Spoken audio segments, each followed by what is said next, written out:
Přeji všem pěkný den, zdravím všechny příznivce internetového výdělku a přivýdělku. V následujícím videu si ukážeme, jak se jednoduše registrovat do projektu a společnosti Sanos Life. Pokud tu společnost neznáte, určitě doporučuji si nastudovat záznam prezentace, mám samozřejmě i na svých webových stránkách. Po případě se podívejte na nějakou živou prezentaci, která bývá každý týden.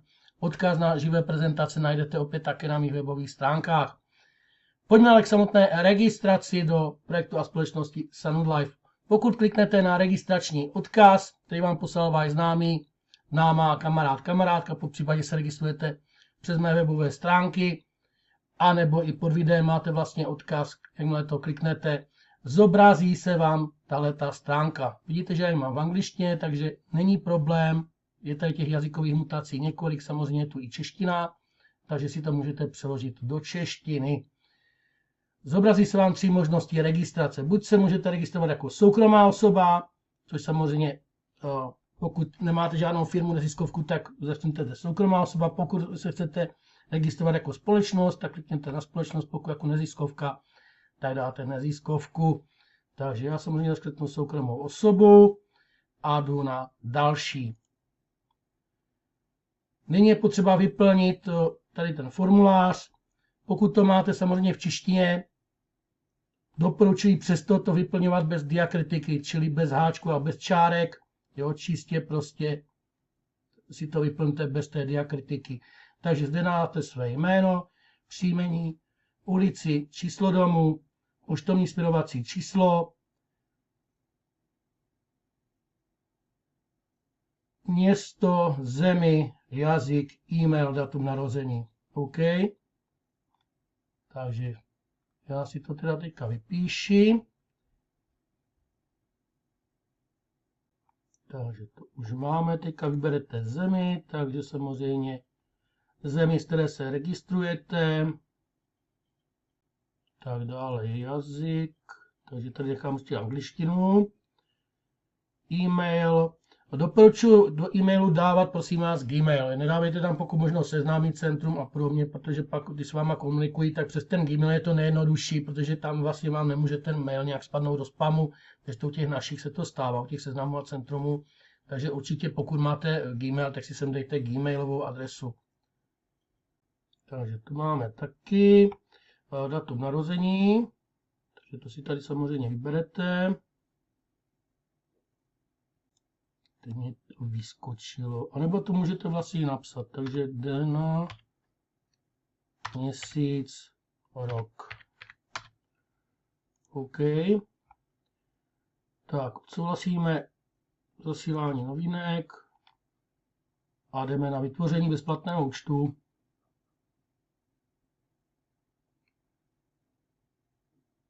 Tak, vidím, že registrace je dokončena a na e-mail dostanu dočasné heslo. Důležité je ale tady zadat ještě ten kód, který vám na ten e-mail dojde. Jo? Čili já jdu teďka do svého mailu. Tak, zde vidím, že mi to došlo, takže z toho rozkliknu, tady si kopíruji ten kód. A jdu zpět. A zde ten kód vložím. Tak, a dáme ověřit.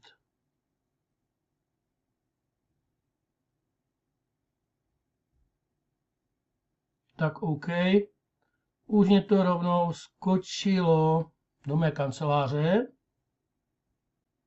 Tady vidím vlastně ty své údaje, ale důležité je si tady hlavně nastavit teďka heslo. Jo? Čiže teda moje údaje, rozkliknete si to a dáte tady změna hesla. Tak tady vám do toho aktuálního heslo, vám došlo to jejich heslo na ten váš e-mail, čili tady si dáte to jejich heslo z toho mailu a tady si pak napíšete své heslo, jo, protože se budete přihlašovat. Takže já jdu znovu do mailu. Tady vidím, se mi to už otevřelo. Jo, a tady vidím to své heslo, OK. Čili se ho skopíruji. Tak a jdu zpět do kanceláře. A sem to heslo vložím, OK. Tak, teď si můžete zkontrolovat, jestli je v pořádku. A nyní si sem teda zadáte své vlastní heslo, které si budete pamatovat, nebo které si určitě napište do sešitu, abyste ho nezapomněli. Heslo by mělo mít nejméně 8 znaků, mělo by obsahovat aspoň nějaké velké malé písmeno, nějaké číslici a nějaký znak. Jo? Dejme tomu, že třeba by to bylo jako třeba Michael Ricardo, jo, třeba 2, 5, 6 a třeba, nevím, zavináč, jo? Či třeba takhle by to mělo vypadat. Jo? A pak to heslo zde znovu napíšete. Tak já samozřejmě jsem si vložil jiné heslo, které si hned také zapíšu do sešitu, abych na něho pak nezapomněl. A pak, jak to heslo máte tady vložené, dáte uložit nové heslo. Takže dáme uložit. A vidím, nové heslo bylo uloženo. OK. Takže teďka se vlastně tím svým heslem už můžu bez problému přihlašovat. Můžete si samozřejmě tady dát i nějaký profilový obrázek, jestli chcete. Můžete, nemusíte, to záleží čistě na vás. OK. Tak a to by bylo s tadyma všechno. A nyní jdeme teda na krok číslo 2. A to je teda to ověření a zaplacení toho poplatku 3,5 eura, jo? Čili to je velmi důležité a to se dělá přes mobil, takže samozřejmě teďka budeme pokračovat na mobilu. Čili tady máte krok číslo 1, stáhněte si aplikaci, pak se v té aplikaci zaplatí ten ověřovací poplatek a uděláme to ověření, jo? Čili já se teďka přihlásím k mobilu. Jdu samozřejmě do obchodu Google Play, jo, doufám, je to vidět, máte normálně v mobilu. Čili jsem v obchodě, teď si tam napíšu název té aplikace, čili Sanus App s 2 P. Mám hledat. Jo, a už to vidím, jo, je to tady to logo, to S-ko. Jo, zhodné i s tím tady na té obrazovce. Takže si na to kliknu a následně dám instalovat. Tak, jakmile se to neinstaluje, kliknete zde na otevřít. Takže kliknu na otevřít a už tady mám napsané login, přihlásit se. Takže klikneme na login. A nyní se zde zobrazují login údaj, které je potřeba zadat. Takže teďka musíte zadat to heslo, které jste si teďka měnili a nahoru e-mail. Takže jdu na to. Jo, čili mám to vypsané. Takže to není moc vidět. Tak a dám si tady o 5, jestli to chci nechat pamatovat.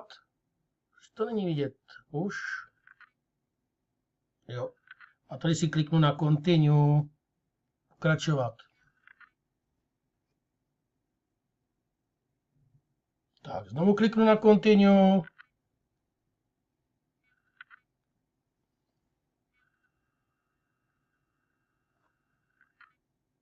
A už jsem tam ve své kanceláři, OK. Teďka tady máte krok další a to zaplatit ty 3,50 €, takže tady kliknete na to Pay, čili zaplatit. Teďka tady máte různé ty smluvní podmínky, čili to je potřeba se tady odklikat. OK, a pak, jak to máte všechno odklikané, dáte další. Takže na to tady kliknu. OK. Tak, vyberte způsob platby. Jo, mi tady skočilo.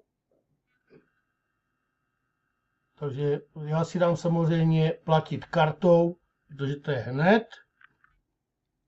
Takže kliknu zde na to zvolit. OK. A dále zde odkliknu, že jsem si vědom podmínek a to. A tady dole kliknu na to, odešlete objednávku za poplatek, či na to zelené. Tak na to kliknete. A už tu mám platební údaje, OK? Čili Vyberte si teda kartu, nebo Google Pay, nebo PayPal. Já si budu vybírat kartu a zde napíšete číslo karty, dokdy je konec platby, platnosti karty a CVC kód, jo. Čili já to jdu vyplnit. Tak, opšup, už to mám vyplněné a dám tady platit. Tak, kartu nechci uložit, dám ne, děkuji. Pro jistotu. A počkáme. Tak. Už to tu vidím, dobré, skvělé, jo. Platba byla uskutečněna. OK.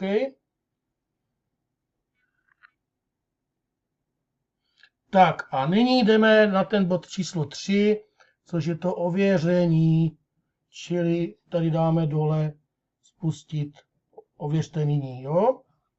Takže na to se klikne. A zde nyní kliknu na to Verify. OK. Takže klikneme na Verify.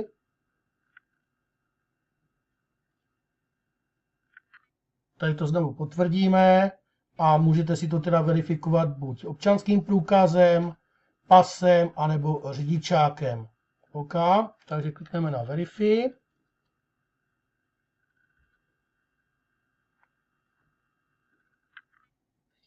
Přečteme si podmínky, klikneme na Continue. A nyní prosím vás, vyskočí vám tady faktura, která je potřeba, faktura teda, tabulka, která je potřeba vypsat. Jo, musíte to vypsat přesně, tak jak to máte na tom dokladu, který tam budete vkládat. Jo? Čili pohlaví, tak tady si samozřejmě vyberte žena nebo muž, takže Mále je muž, Famále je žena a to třetí je, pokud nejste rozhodnutí, physical code, ten se ponechává prázdný, tam se nevypisuje nic. Dále, ten Britaj, na to kliknete, tak to je datum narození, čili to si tady musíte najít přesně, rok, datum, jo, a den, čili to je tady potřeba navolit.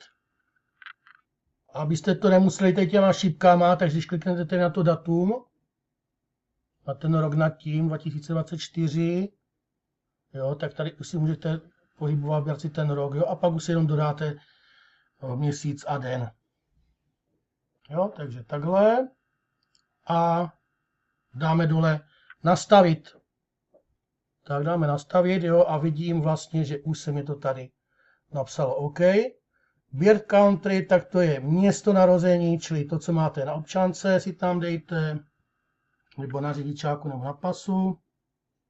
Tak, potom birth country, čili to je země, kde jste se narodili, takže si vyberete zemi, čili v mém případě je to Česká republika, čili tady je to jako Čechia a město narození, jo, čili musíte tam dát město, kde jste se narodili, které máte vlastně i v tom dokladu, jo, čili já si tam dám samozřejmě Zlín. Dále klikneme na to Residence Country, čili opět vybíráte zemi. Takže najdeme. Tak dále Residence City, čili to dáváte přesně už podle toho, jak to máte na dokladu. Důležité, prosím vás, musíte to psat přesně, jak je to na tom dokladu, jo, tu adresu, přesně, jo, i ty velikosti těch písmen dodržovat, jo, čili já tady mám třeba napsané na občance Zlín, velkým, tak to tam musím napsat dvakrát, Zlín. Čili přesně jak to je na tom dokladu, tak to musím napsat, jo, čili tohle a teď tady dám adresu, taky přesně jak je na tom dokladu, který tam budete zadávat. Jo, čili takhle přesně, jak to mám na dokladu, tak jsem to zde zadal, jo, je to důležité, musí to být fakt identické. OK. Tak a dám teda pokračovat, continue. Tak, OK. Dáme opět tady continue. A teď tady máme, odkud děláme tu registraci, čili máte tady buď Spojené státy americké, anebo jiná země, takže samozřejmě, když jste z České republiky, dáte jiná země. Pokud jste v Americe, tak dáte Ameriku. Tak a dám pokračovat, jo, agre. No, tady dole, jo, to modrý. A kde to continue. Tak, potvrdím. Tak, teď mi skočilo tady, jaký tam co dává ten dokument, tak samozřejmě dám ten dokument, z kterého jsem teďka opisoval tu adresu a ty údaje, takže já jsem to dělal z občanky, tak si dám tady ID card, což je občanka. Pokud jste dělali řidičák a to, tak dáte řidičák, ale já si dám teda občanku a dole si kliknu na Next, pokračovat, OK. Tak dám Next. Tak a teďka je potřeba naskenovat ten průkaz, jo, čili kliknete tady na to modré Upload from site. Vyberu si tady, že to budu dělat fotoaparátem, to má samozřejmě každý mobil už jinak, jo. A už mi tady vyskočilo vlastně, že si to mám ofotit, OK, takže já si to jdu ofotit. Určitě ten doklad foťte na nějakém bílém papíru, bílém pozadí, jo. Tak já jdu na to. Takže si to takhle pěkně ofotíme. Dáme OK. Tak, teď to bude ještě z druhé strany. Pokud děláte pas, tak samozřejmě tu stranu dáte tu přední dvakrát, OK.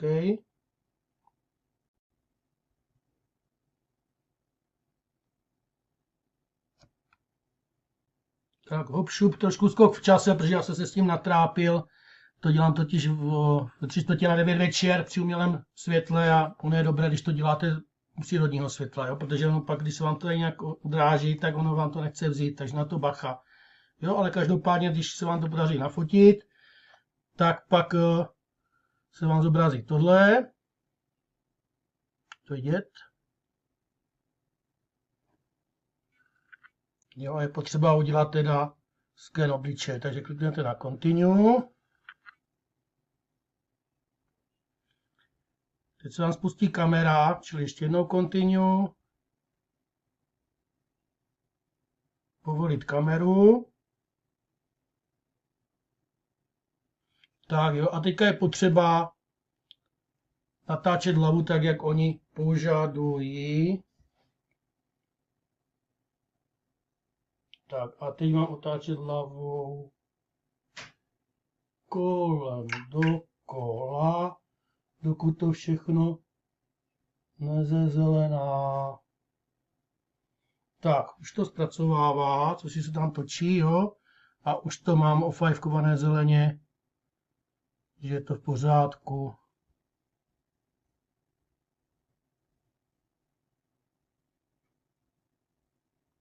Tak. A teď by se měli počkat, až se to schválí.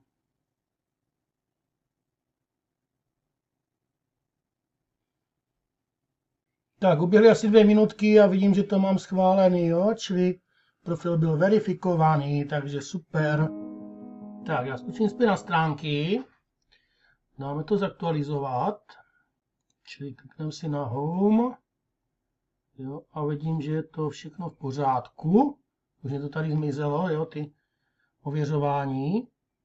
Tady vidím, že mě přibyly už nějaké ty zůstatky a jdeme teďka na upgrade. Čili to si dělá zase na stránkách, dáte upgradeujte nyní. OK.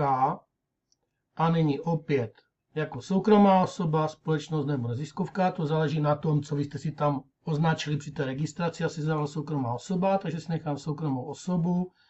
A prosím vás, teďka tady tenhle ten prémiový balíček. OK, je to fixní cena na 6 měsíců, ty 2 částky se sčítají. A tohle je teda opravdu důležité, protože to máte tady ty výhody a ty penízky. Jo, tohleto. Takže dáte upgradeujte nyní. Tak, odsouhlasíme podmínky. Dám další. Jo, vidím teda dohromady, že zaplatím 75 €.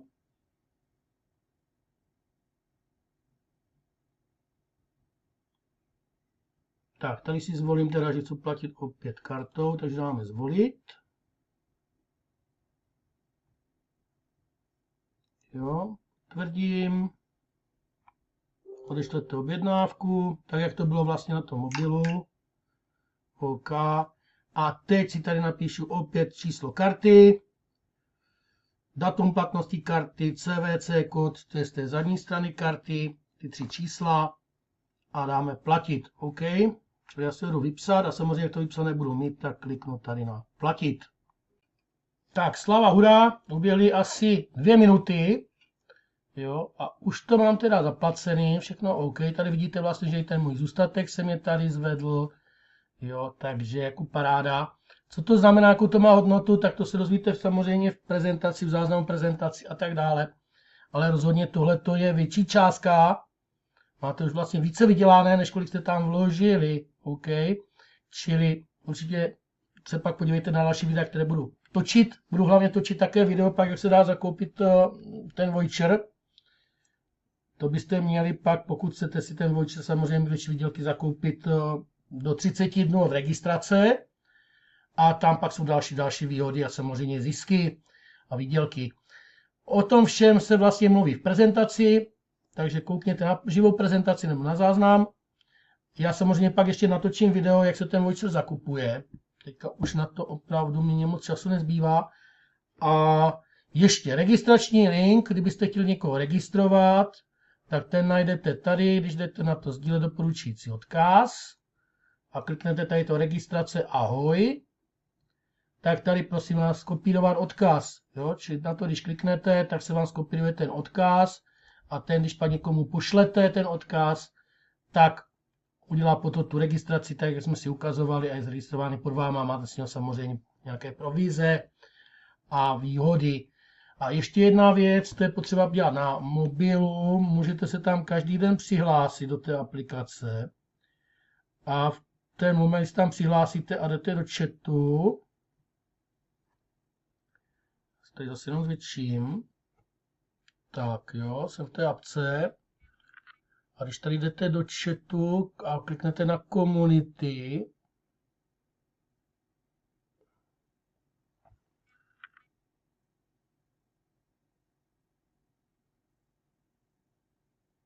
tak dáte tam samozřejmě i přihlášení, můžete si tam dát i přeložit. Jo, a tady máte vlastně chat. A stačí se vždycky na ten chat jenom přihlásit, nemusíte tam nic psat. Jo, a v ten moment vždycky, když tam každý den přihlásíte, můžete, nemusíte, tak se vám připisuje 10 těch Sanos coinů, jo, sem, jo, což jsou samozřejmě pro nás peníze, protože tohle se pak násobí koeficientem, to se pak z toho vyjde částka, ta se násobí těma 22, vyjde vám to, kolik je to v eurech. Jo, ale to si podívejte opravdu na prezentaci, budete úplně vyvalení, kolik vlastně jste si jenom třeba tou registraci už vydělali peněz. Pecka. Určitě doporučuji se podívat na videa, které najdete na YouTube. Tak, to je asi opravdu všechno, co jsem vám chtěl říci a ukázat. Pro tuto chvíli asi je to už všechno. Dívám se, jestli jsem na něco nezapomněl. Ne. Takže, OK. Odkaz registrační najdete v té své části na YouTube pod tímhletím videem. Samozřejmě tam pak přidám i odkaz na webové stránky, které k tomuhle budu tvořit. Jo? A na těch webových stránkách pak najdete všechno podstatné, videonávody, samozřejmě záznam prezentace, další videa a další informace, odkaz na skupinu na WhatsAppu a tak dále a tak dále. Jo? Čili určitě sledujte pak odkaz pod tímhletím videem. Rozhodně doporučuji si udělat registraci, aspoň třeba za ty 3,50 €, jo. To si pak můžete ten premium dodělat potom, ale určitě si udělejte tu registraci aspoň za ty 3,5 €, jo, ať to máte aktivní. A už vám to jede. Tak to je všechno, moc vám děkuji za pozornost, zase u dalšího videa se určitě brzo uvidíme. Přeji vám pěkný zbytek dne, hlavně pěkné výdělky všem, mějte se pěkně, ahoj, zase příště. Čau.